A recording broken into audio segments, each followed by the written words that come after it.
Welcome to the Malmesbury Primary Creative Arts Hub. Are you feeling a bit bored? Want to try something new? How about you do some art? In this video, I'm going to show you how you can use a plain old egg carton and some paints to make your very own flower garden. You'll need is some paintbrushes and some paint, some blank paper. Oh, you'll also need some glue to glue with, a good pair of scissors, and an empty egg carton. Okay, so I'm going to cut out my, well, I'm going to need some scissors. Here they are. First, I'm going to cut up my egg carton. Now, you're going to need some help from Mom and Dad. So make sure you have a good pair of scissors, Mom and Dad to help, and let's see if I can cut this. Oh, this is trickier than I thought.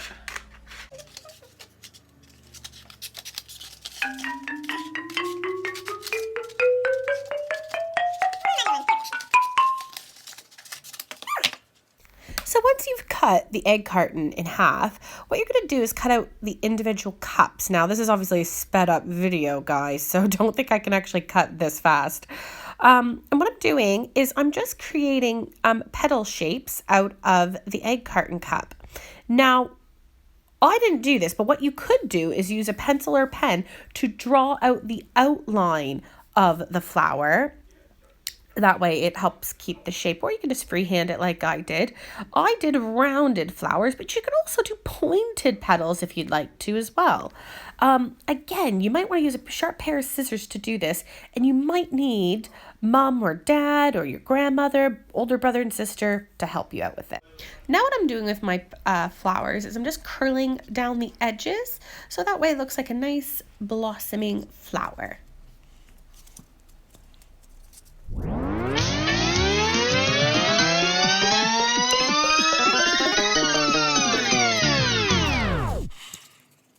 And there you have it, really. There you go. Now for the best part, painting. I'm using acrylic paints, but any paint will do. Now, I mean, if you use watercolor, it might soak into the cardboard, but if you did multiple layers, it should be fine. Now I'm using a bit of acrylic and some water to make it go a bit further, and I've decided to paint my flowers pink and red. Make sure you paint both sides of the flower. That way, when we have the finished product, you won't see the original egg carton color on in the picture. Now, of course, this video is sped up, just to kind of give you an example of what you do, but make sure you're taking your time painting. You might even want to go back after your flowers have dried to do another layer of paint to make sure they're really bright and vibrant, just like real flowers. Later, when they're fully dried, I will add detail to the flowers to make them more lifelike.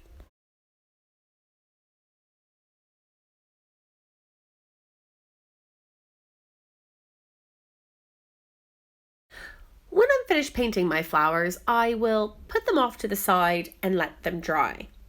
Make sure you put them on a piece of paper or newspaper so that they're not getting any surfaces dirty. And make sure, the most important thing of all, you're cleaning up as you go. Make sure you clean up your paints and make sure you clean your paintbrushes really well. As I wait for my flowers to dry, I'm going to do the background. I'm using watercolor paper, but you can use any kind of paper.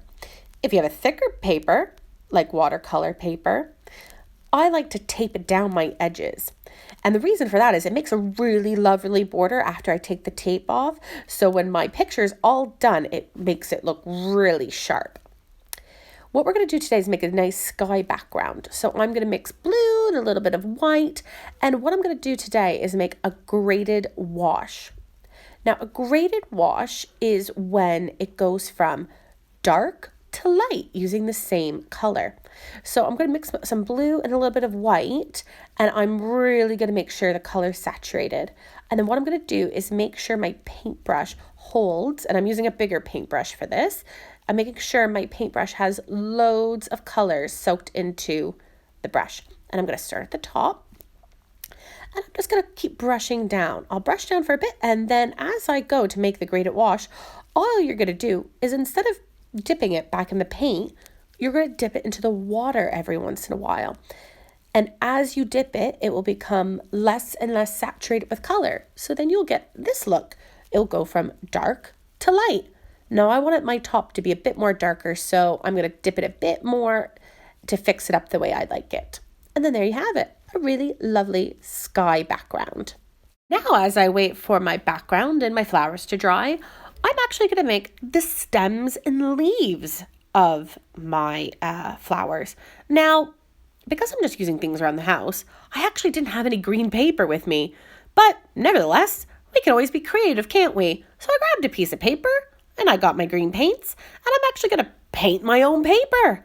Because obviously I need some green stems and leaves to go with my beautiful flowers. Once I've painted this, I'm going to have to let this dry as well. Now, my flowers have dried a bit and they're the color that I want them. So now I'm going to add a bit more detail to them. So I'm making a darker red here, and I'm going to paint the edges of my flower just to add it a bit more, make it a bit more detailed. And with a thinner brush, I got some magenta, and I'm going to do some nice stripes on my flower to add some more details to these pink flowers. Now I'm going to do the middle of the flowers. So I'm going to use some white paint, and I'm going to paint the middle. And then later, after the white paint has dried, I'm going to use black paint to paint little dots and lines to kind of represent the stamen of the flower. You could do it however you'd like. You might not want to use white. You might want to use yellow. Anything that tickles your fancy, really. Now I'm just doing the black dots, and I'm using a really thin brush. If you don't have a thin brush, you could always use a Q-tip or a toothpick even to help you get those really fine details down. Now that both my background and green paper are dry, I'm going to now draw the stems. Now the stems don't have to be perfect. You just draw them however you'd like them. So I'm going to do 3, and I'm going to draw them with pencil first, and then I'm going to cut them out. Once I've carefully cut out my stems, I can then glue them onto my background. Now, what I'm going to need is a Pritt stick. Where's my Pritt stick at? Oh, I forgot it. Go get it, Liv. Good grief. There it is. Okay. Now we're cooking. So, we're going to take our Pritt stick and we're going to glue our stems down just like that. Bink. And boop. There we go. Now I'm going to do a third stem right there, but what I decided would be much easier is I'm going to draw on the back of the sheet. That way, I don't have any of those pesky pencil marks showing on the green paper. Duh. So I'm just going to cut that out super quickly, and then I'll glue that down on my sheet. Now the last bit I need to do is I need to draw a bunch of leaf shapes. Now, again, don't need to be perfect. So I'm going to draw a bunch of leaves, and I'm going to cut a bunch out, and I'm going to show you how I'm going to glue them, because we're going to make sure our stems and leaves look a bit 3D. So what I'm going to do after I finish cutting is that I'm going to glue one leaf flat on the sheet, anywhere I want on the stem, and the second leaf I'm going to do on top of it. But instead of gluing it flat, what I'm going to do is curl it up and just glue the edge down. That way we have one leaf that's sticking up out of the paper, and it will kind of create a really nice 3D effect.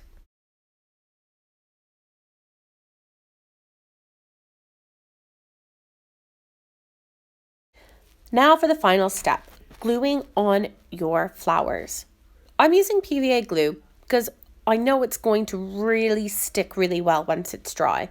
But if you have just Pritt stick, that is fine.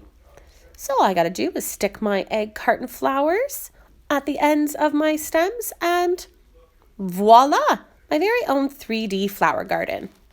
Okay, how did you do? Should we do it revealed together? 1, 2, 3. Not too shabby. I did rush a bit, I'm not gonna lie, because I was doing a video, all right?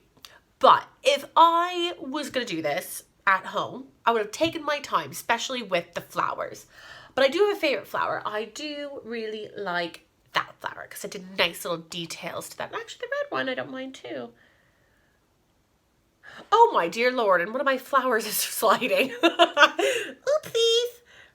maybe it should be up there. Maybe before you show off your masterpiece, you let it dry, which is something that I should have done. Anyways, I hope you enjoyed the video. Try to get lots of artwork done and use what you have around the home to be creative.